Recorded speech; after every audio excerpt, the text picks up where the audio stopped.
Have you ever noticed how the moment you decide to change your life, your brain suddenly feels tired? Not physically tired, something deeper, heavier. You sit down to work, to exercise, to finally do the thing you've been putting off, and somehow, without even remembering how, your phone is already in your hand. A minute becomes 10. 10 becomes an hour, and at the end of the night, you're left with that quiet, familiar shame. You cared, you wanted to try, but nothing moved. And the worst part isn't that you failed, it's that you don't understand why.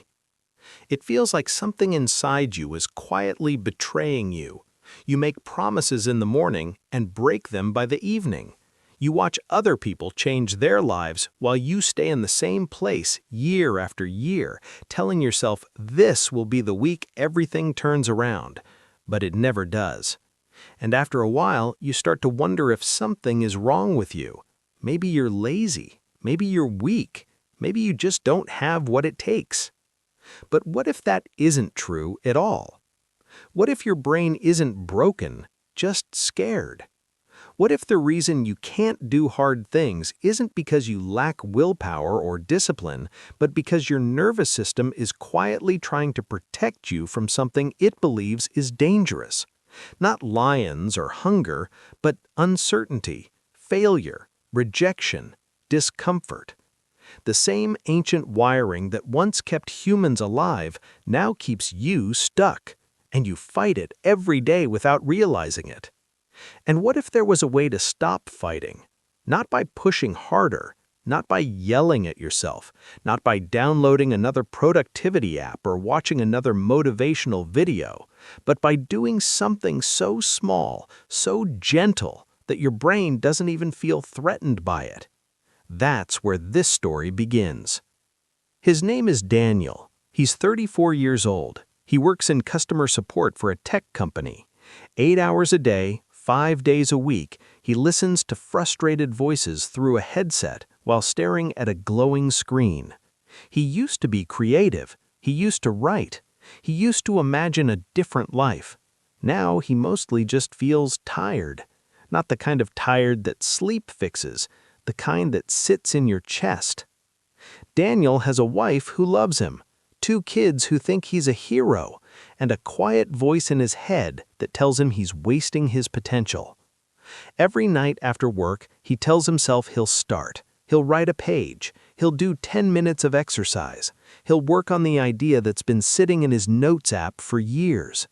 But every night, something stops him. His body feels heavy. His mind feels foggy. The couch feels safe. So he sits. He scrolls. He numbs.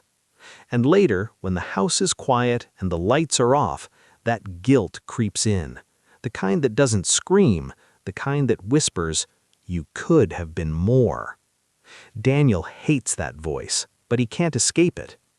One night, after putting his kids to bed, he walks into the kitchen and sees his wife sitting at the table. She looks at him with soft eyes and says something simple. "You seem far away lately." Daniel doesn't know what to say, because the truth is, he is far away. He's inside his own head, fighting battles no one else can see. He nods. She squeezes his hand, and that small gesture somehow hurts more than anything else, because he wants to be present. He just doesn't know how. Later that night, alone in the dark, he stares at the ceiling. His heart feels tight, not panicked, just sad. He realizes something that scares him. He's not unhappy because life is bad. He's unhappy because he isn't moving, and he doesn't know how to start. A few days later, Daniel runs into an old friend at a cafe. The man looks different, not rich, not famous, just calm, grounded, alive. They talk, small talk at first. Then Daniel finally admits it. "I feel stuck.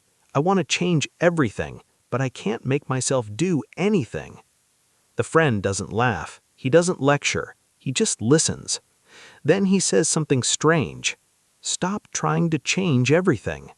Daniel looks confused. "Change something small," the man continues, "so small it feels pointless." Daniel almost smiles. That's your advice? The friend nods.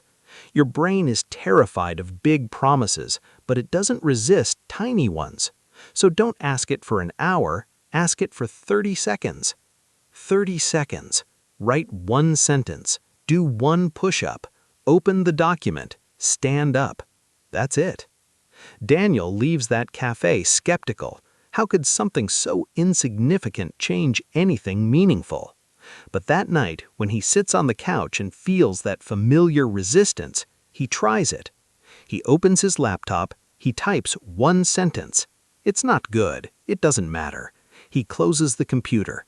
Something feels different. Not proud, not accomplished, just lighter.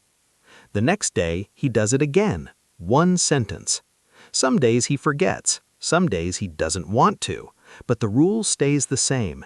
If it feels heavy, make it small. And slowly, something strange begins to happen.